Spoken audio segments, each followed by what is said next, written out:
Olá, muito boa tarde para você. Sexta-feira é mais um fim de semana chegando, coisa boa, hein? Seja bem-vinda, seja muito bem-vindo aqui ao seu noticiário da tarde na TV Evangelizar. Eu sou o Odilon Araújo e nós vamos juntos, então, a partir de agora, com nossos destaques do dia. Esta sexta foi marcada por mais uma tragédia na Ucrânia. Estação de trem, que era uma das poucas ainda em operação no leste do país, é atingida por mísseis russos quando milhares de cidadãos se aglomeravam por lá na tentativa de deixar a região. O ataque deixou dezenas de mortos e aproximadamente 100 feridos. Autoridades do país acusam as tropas russas, inclusive, de terem usado bombas de fragmentação, um artefato proibido pela ONU. Aqui no Brasil, a inflação de março é a maior registrada nos últimos 28 anos e foi impulsionada principalmente pelas fortes altas nos preços dos combustíveis, dos alimentos e bebidas. Os números foram divulgados hoje pelo IBGE. E enquanto a inflação dispara, o rendimento do trabalhador vai perdendo força. Nosso país teve registrado o menor rendimento médio por pessoa dos últimos 10 anos, de acordo com um levantamento do Observatório das Metrópoles. E a gente mostra hoje também como foram as estreias de Fortaleza, Cuiabá e São Paulo pelos torneios intercontinentais. Além disso, a gente traz para você um raio-x das equipes prontas para a disputa da principal competição do país, é o Brasileirão 2022, que já vai começar. Fique aqui ligadinho com a gente que o Pauta Aberta desta sexta-feira já está no ar.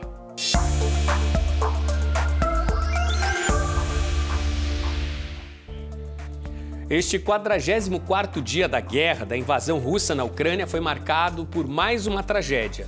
Mísseis russos disparados em direção à região separatista do Donbás, no leste do país, mataram dezenas de pessoas na cidade de Kramatorsk. Eram civis que seguiam orientações das autoridades locais e tentavam deixar a cidade onde viviam, suas casas, em busca de um pouco de paz, longe das ofensivas de Moscou. Uma tentativa triste que hoje terminou em tragédia. O ataque aéreo desta manhã teve como alvo a estação de trem da cidade de Kramatorsk, entre as regiões de Donetsk e Luhansk, no leste do país. No momento dos ataques, aproximadamente 4.000 pessoas se aglomeravam no local para deixar a cidade, de acordo com informações das autoridades locais. A maioria dessas pessoas, mulheres, crianças e idosos, eram moradores que estavam seguindo simplesmente as recomendações dos últimos dias. O governo da Ucrânia vinha fazendo pedido para que a população do Donbás, às pressas, deixasse suas cidades, diante da iminência de fortes ataques das forças russas, que depois de deixar os arredores de Kiev e também a região norte do país, passaram a concentrar esforços para novas ocupações justamente na região separatista do Donbás. As imagens na estação são fortes. Vítimas morreram nas plataformas, a poucos passos de onde iam embarcar, pois para elas era a esperança de um pouco de paz. Ficou tudo destruído. Ao menos 50 pessoas morreram na hora. 5 delas eram crianças. Aproximadamente 100 pessoas ficaram feridas. O movimento no local antes de mais este massacre era muito grande e centenas de crianças também estavam por lá, acompanhadas de seus pais. A estação de Kramatorsk era uma das últimas estações de trem ainda em operação no leste da Ucrânia. O governador da região de Donetsk, Pavlo Kirilenko, informou hoje que até bombas de fragmentação, proibidas pela ONU desde 2008, teriam sido usadas. Este artefato, ao explodir, libera outras centenas de pequenas bombas que se espalham por uma área muito maior, com chances de fazer muito mais vítimas. O Kremlin negou a autoria dos ataques e informa que não tinha agenda de missões para a região nesta sexta-feira. Os russos disseram ainda que o ataque teria sido feito pelas forças ucranianas. Com um imenso fragmento de míssil à frente da estação, a polícia local fez a perícia e rapidamente se preocupou também em isolar a área. As forças russas, neste momento, com o apoio de grupos separatistas locais, já têm o comando de 90% da região de Luhansk e também de mais da metade de Donetsk. Uma artilharia pesada já vem castigando há dias várias cidades do Donbás, o que tem provocado a fuga em massa da população civil. Um outro detalhe a respeito do que aconteceu hoje. Instantes antes do ataque à estação, o ministro do Exterior da Ucrânia havia dado o alerta de que os ataques no Donbás lembrariam a Segunda Guerra Mundial. Perto de Kiev, novas descobertas vão surgindo depois da retirada das tropas russas. Não bastou o massacre em Bucha, e novas cenas de novos massacres e muita tristeza vão sendo encontradas. Na cidade de Borodyanka, também já retomada pelas forças de Kiev, nas palavras do presidente Volodymyr Zelensky, a destruição é muito pior do que o que foi visto e registrado em Bucha. Por lá, prédios residenciais foram destruídos e ao menos 26 mortos já foram retirados dos escombros. Enquanto isso, no sudeste do país, na cidade devastada de Mariupol, cercada pelas tropas russas e que de maneira até surpreendente ainda resiste, os ataques não param.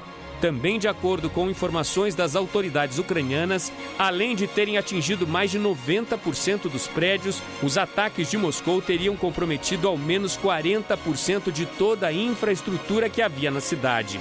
Mariupol, que já enfrentou o drama e a destruição nazista entre 1941 e 1943, em meio à Segunda Guerra Mundial, é hoje a cidade mais atacada de toda a Ucrânia ao longo destes 44 dias de invasão. A guerra se prolonga, as negociações de paz parecem estar mais distantes e a tragédia humanitária aumenta.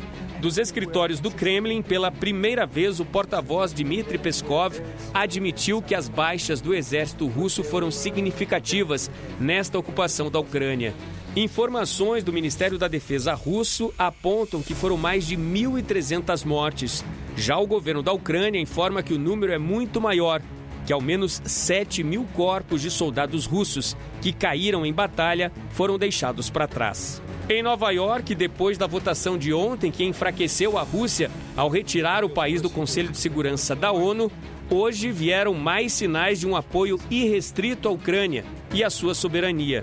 Hoje, ainda de madrugada, a presidente da Comissão Europeia, Ursula von der Leyen, acompanhada do chefe da diplomacia do Bloco Europeu, embarcou num trem na Polônia, com destino a Kiev, para se encontrar com o presidente Volodymyr Zelensky. A promessa é que mais ajuda chegue ao país. Armamento de alta tecnologia e mais 500 milhões de euros devem ser encaminhados em apoio aos ucranianos. Hoje mais um dia de tristeza, né? Outra tragédia aí registrada na Ucrânia. São 48 dias já de combates que não cessam, né? De ataques da Rússia à Ucrânia. Muito triste tudo isso. Aqui no Brasil, a Petrobras acaba de anunciar a redução do preço do botijão de gás. Um vilão dos preços, né? Que contribuiu, inclusive, para a alta da inflação no ano passado. No anúncio feito pela Petrobras, a redução será de 5,58% nas distribuidoras, com os preços novos praticados já a partir de amanhã. Com isso, o preço médio de venda do botijão de 13 quilos deverá passar de R$ 58,24 para R$ 54,94 em média. O último reajuste no preço do gás tinha sido feito em 11 de março, faz um mês praticamente. A alta tinha chegado a 16,1%. Hoje, o preço médio de venda ao consumidor do gás de cozinha é R$ 113,63, segundo a Agência Nacional do Petróleo, a ANP. Resta saber em quanto vai chegar a redução para o consumidor na hora da compra. Nos últimos 12 meses, até o fim de março, segundo o IBGE, a alta de preço no gás de cozinha chegou a 29,56%. Evidentemente, né, o preço do gás, as altas sucessivas, sobretudo no ano passado, contribuíram aí para o aumento da inflação. E a inflação, veja só, com os números de março, né, ela registrou o maior índice dos últimos 28 anos no Brasil. Os dados referentes, né, ao mês de março foram divulgados hoje pelo IBGE, o Instituto Brasileiro de Geografia e Estatística. A alta dos combustíveis acelerou a inflação no mês de março e elevou o IPCA, que é o Índice Nacional de Preços ao Consumidor Amplo, para 1,62%. Mas não foi só isso. Este índice é o maior dos últimos 28 anos. Os números continuam a assustar. Em 12 meses, a inflação oficial chegou a 11,30%, sendo a maior registrada no Brasil nos últimos 18 anos. E o consumidor sente no bolso essa disparada da inflação. A gasolina subiu 6,95% só no mês de março e no último ano somou 27,48% de aumento. Enquanto tudo sobe, a renda média do brasileiro cai e atinge a mínima histórica histórica no país, R$ 1.378. E dos 9 grupos de produtos e serviços pesquisados pelo IBGE, 8 tiveram alta em março. Os principais impactos foram nos transportes, 3,02%, e nos setores de alimentação e bebidas, com aumento de 2,42%. Estes 2 grupos são os que mais impactam no IPCA. Juntos, os 2 representam quase metade da inflação do mês, ou seja, 43%. Outro aumento forte foi no preço do gás de cozinha, com alta de 6,57%, seguido do gás veicular, com 5,29%, o etanol, 3,02% e o óleo diesel, que ficou 13,65% mais caro. Os aumentos refletem o reajuste de até 24,9% anunciado pela Petrobras e que entrou em vigor no dia 11 de março. Além dos combustíveis, nos últimos 12 meses também ficou mais caro usar transporte por aplicativos. A alta foi de 42,74%. Os preços dos veículos novos aumentaram 0,47% e os usados 0,76%. Em contrapartida, as passagens aéreas ficaram mais baratas.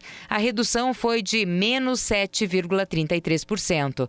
Já nos itens de alimentação, a cenoura bateu o recorde de preços. Teve alta de 166,17% em 12 meses. E o tomate foi o que ficou mais caro no mês de março. Para tentar puxar a inflação de volta para a meta, o Banco Central tem feito um aperto monetário. A taxa de juros Selic hoje está em 11,75%, mas deve continuar a subir, com expectativa de 12,75% para o mês de maio. Mas daí a gente lembra que a conta de luz vai ficar mais barata. A tarifa extra terminou, mas o impacto? Esse não. Será diluído. Ou seja, não tem jeito. O consumidor é que fica no prejuízo mais uma vez. Complicada a situação. Veja a seguir a disparada do desmatamento na Amazônia nos primeiros meses de 2022.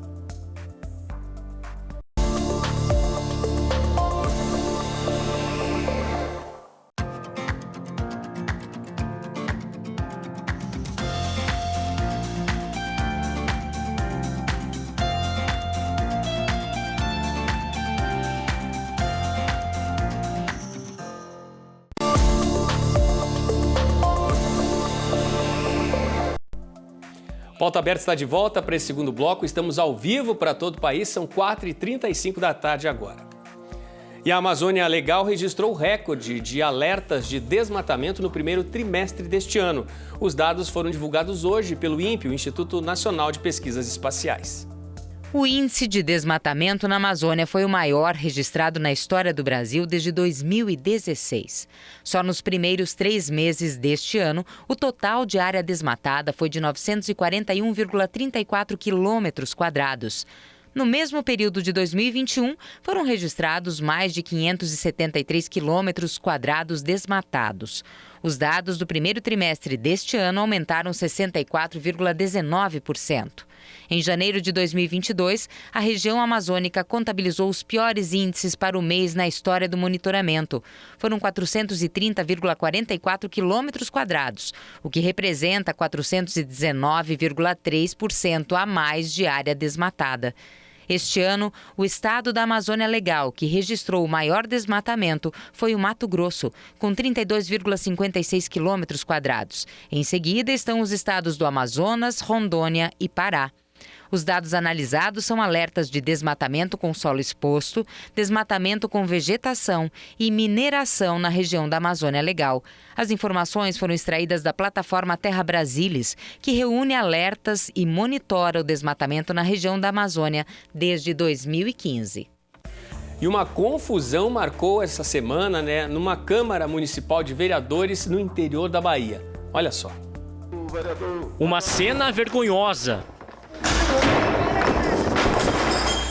Essa é a Câmara de Acajutiba, cidade que fica a 185 quilômetros de Salvador, na Bahia. Durante uma sessão realizada nesta semana, um vereador agrediu o presidente da Câmara, Reginaldo Neres. O motivo dessa confusão é que o vereador Reginaldo decidiu fazer a eleição da mesa diretora apenas com membros da própria chapa, o que provocou a confusão e muita gritaria.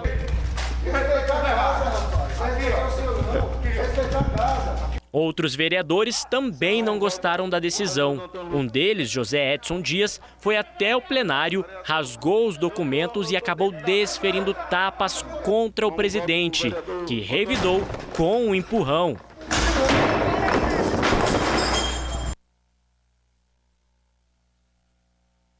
E toda essa cena acabou com a suspensão da sessão plenária para que os ânimos dos parlamentares esfriassem. Em nota, a Câmara de Vereadores informou que a sessão legislativa cumpriu todas as regras e que houve publicação de edital de convocação no Diário Oficial Eletrônico da Câmara, além de ter sido afixado no mural da transparência. Com isso, foi certificado o registro de apenas uma chapa. A Câmara afirmou que, iniciada a sessão, 2 vereadores votaram a favor da chapa 1 e, quando o terceiro iria votar, houve a interrupção. Além dos transtornos, a Casa vai avaliar a abertura de uma comissão processante por causa da quebra de decoro parlamentar e o dano ao patrimônio público.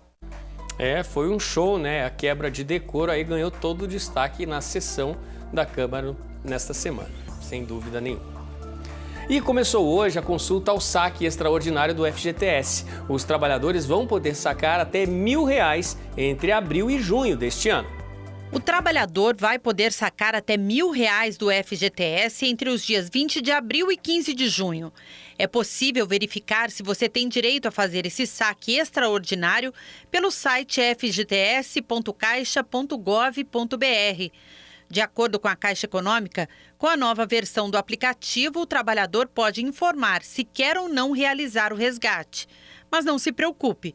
Se a Caixa acreditar esse valor em sua conta e você não utilizar o dinheiro até o dia 15 de dezembro deste ano, o montante volta para a conta do FGTS com juros.